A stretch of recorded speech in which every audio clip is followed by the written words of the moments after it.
CoreySAllen.com. CoreySallen.com. And how to maintain that. So, my name is Corey Allen, and we're here today to take apart this Oster adjustable clipper. We have the two pieces on top where the screws come out. We have the two screws on the back that come out. And now we're going to unscrew the very back of the tool. It is imperative to make sure that you have the correct size screwdriver. It's very easy to strip out one of these screws. They're not the easiest to replace and find. So you have a on-off switch just right here. Want to take our regular toothbrush and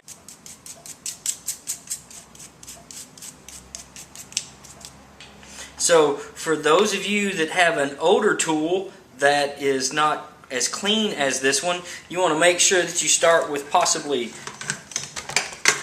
a blow dryer and cleanse that area out with your blow dryer. Then you're actually going to clean the parts themselves. Hair gets in all these little crevices. You want to make sure that all that's clean before you put it back on there.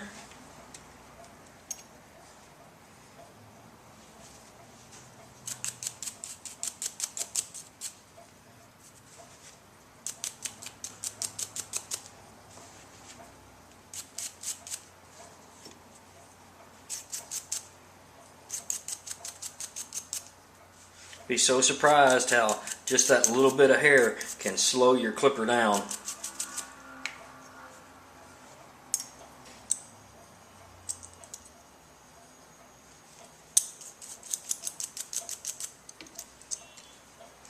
Very cool. Okay, so I'm going to go ahead and put the top back on now. Flip it over and make sure we don't have any hair in the actual casing itself.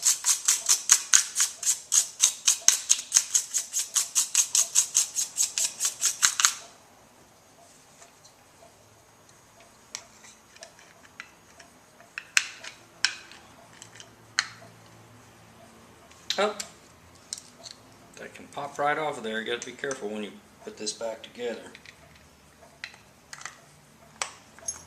Nice. You should hear it snap. When it snaps, you'll be able to put your screws back in. Don't over tighten one side then the other. You want to be able to go back and forth and back and forth.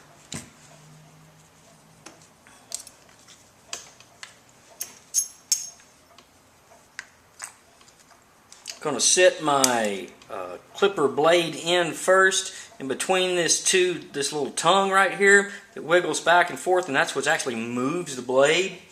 I like to go ahead and oil that while I have it apart. Don't OD the clipper with oil. Just put a nice ribbon of oil across your clipper.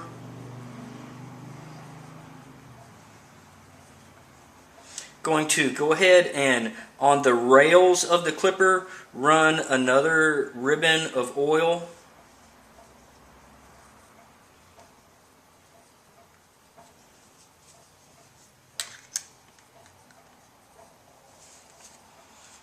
Set your screws in.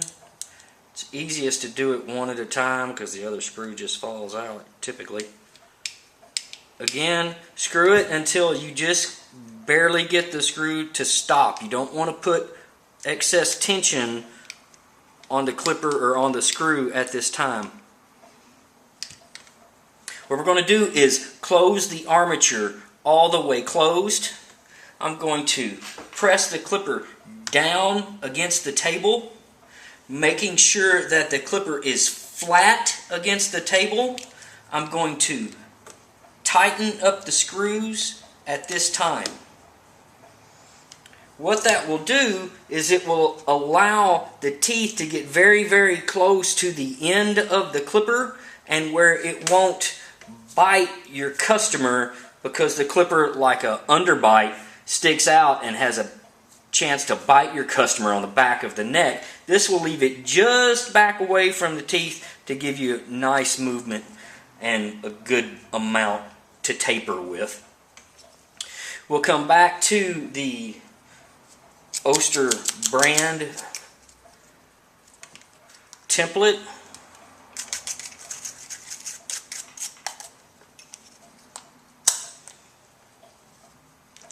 Line my screws. And again, screwing in only to where it stops. Don't over tighten the screws. Get in there, you little rascal. There we go. And then as it stops again, we'll just go back and forth with quarter turns until you can't turn it anymore. Now, that is your magnetic driven clipper. When you're oiling your clipper, when you're working between clients, turn your clipper on, close the armature all the way closed, hold your clipper at an angle, and 1, 2, 3, 4 drops of oil across the blade itself. And then remember those rails that I was telling you about on the bottom? You can put 1, 2 drops of oil there. Let the clipper run. Move your armature up and down. Always notice that I have my clipper at an angle either way in case the oil comes out. That is your magnetic clipper. Hope you enjoyed this demo.